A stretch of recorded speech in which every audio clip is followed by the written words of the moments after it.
The obsidian throne room of Zarathia Prime gleamed under artificial suns, casting long shadows across the assembled alien dignitaries.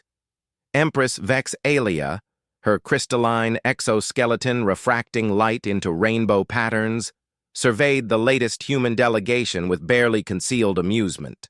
John Miller stood at attention, his worn military jacket a stark contrast to the opulent surroundings.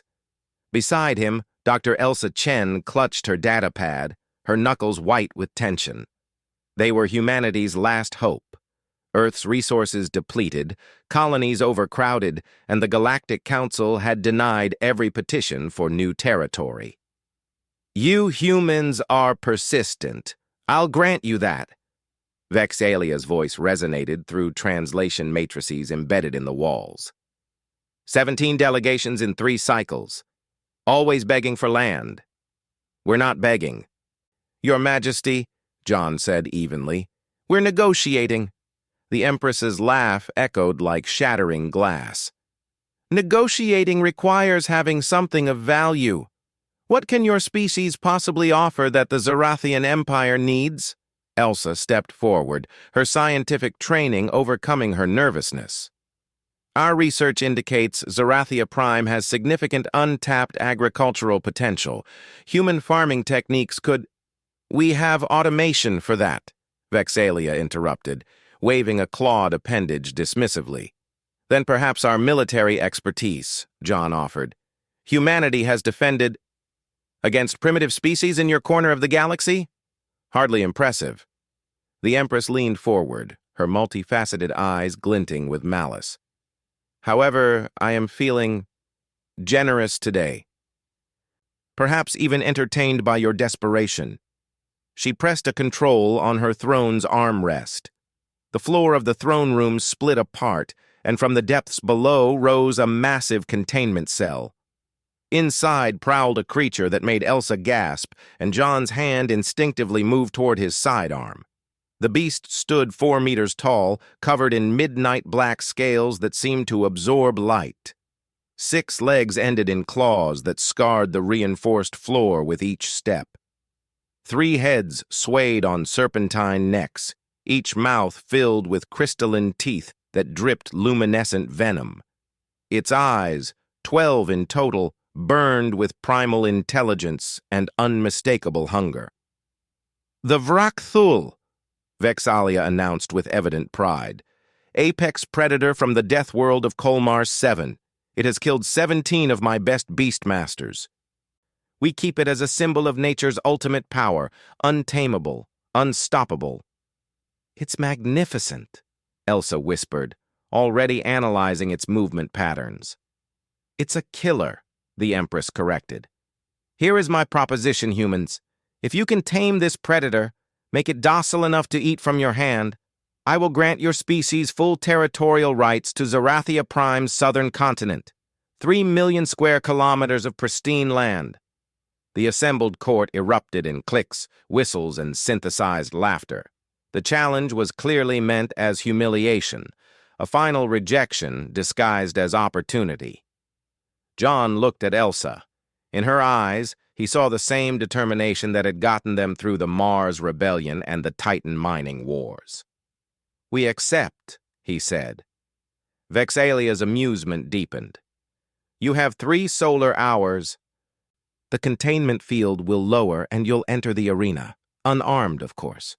We'll see how your negotiation skills fare against a creature that has devoured beings far more formidable than you. As the guards escorted them to a preparation chamber, Elsa's mind raced. John, this is insane. That thing is designed to kill. Its musculature alone suggests it can move at 70 kilometers per hour. The venom is probably neurotoxic, I know. John sat down heavily on a bench. But we've faced worse odds. When? Elsa demanded. Never, he admitted with a grim smile. But humans have something the Empress doesn't understand. What's that? We've been taming predators since we lived in caves. It's what we do. Elsa opened her datapad, pulling up every scrap of data she'd managed to scan. Okay, if we're doing this, We need a strategy. Look, its body temperature fluctuates. It's seeking warmth in the arena's cooler zones. That's a vulnerability. John studied the readings. Temperature regulation. It's not fully adapted to this environment. Exactly. And see how it paces? That's not aggression.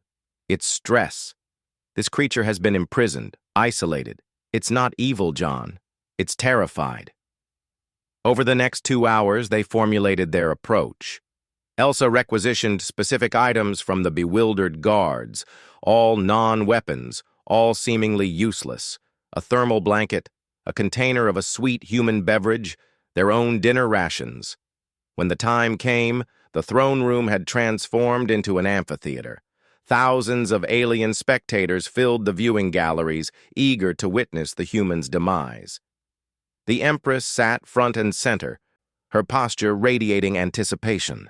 The containment field dropped with a hum. John and Elsa stepped into the arena. The Vrakthul turned its attention to them immediately. All 6 heads rose, tasting the air. A low rumble emanated from its throats, the sound of an avalanche preparing to fall. "Easy," John said softly, though his heart hammered against his ribs. "Nobody's going to hurt you." The creature charged, 3 tons of lethal predator bearing down on 2 fragile humans. The crowd roared. Elsa threw the thermal blanket.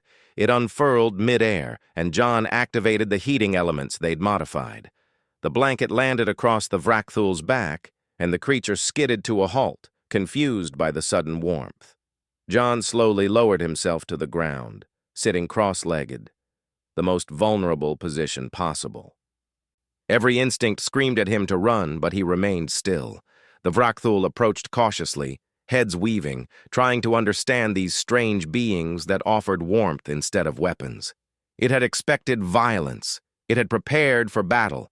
This was different. Elsa knelt beside John, opening the container of synthesized honey. The scent wafted across the arena, sweet, complex, unlike anything in the creature's experience. She placed a small amount on her palm and extended her hand. The central head stretched forward, sniffing. A crystalline tongue, surprisingly delicate, tasted the offering. The creature's posture shifted, shoulders lowering, tails uncurling. John reached into his pocket and withdrew their dinner rations, protein bars enriched with amino acids. He broke one in half and offered it. The Vrakthul took it gently, almost carefully. Then another, and another. 45 minutes into their allotted time, John stood slowly. The creature tracked his movement but didn't tense. He approached, hand outstretched, and touched one of its massive heads. The Vrakthul lowered itself to the ground, all 6 legs folding, heads resting near John and Elsa. One head nuzzled against John's chest with a sound that might have been a purr. The throne room fell silent. Empress Vex'alia rose from her throne, her crystalline form rigid with shock. "Impossible," she breathed. John looked up at the Empress, his hand still resting on the predator that every Zarathian had deemed untamable. "Your Majesty, you made a mistake. You saw a weapon. We saw a living being. Humans have been doing this for 40,000 years, not through domination, but through understanding." Elsa added quietly, "This creature didn't need a master, it needed compassion."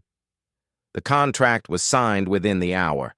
3 million square kilometers granted to humanity. But more than that, the Galactic Council began to understand something about humans that would echo through the ages. They were the species that had turned wolves into companions, birds of prey into partners, and wild horses into friends. They looked at the universe's monsters and saw potential family members. As John and Elsa departed Zarathia Prime, the Vrakthul watched from its containment cell, wrapped in its thermal blanket. The Empress had ordered it be given the same meals the humans had shared. For the first time in years, the creature slept peacefully, and across the galaxy, humanity's reputation shifted. They weren't the strongest species, nor the smartest, but they possessed something rarer and perhaps more valuable, the ability to bridge the gap between fear and friendship, to transform the untamable into the beloved. That was humanity's true superpower,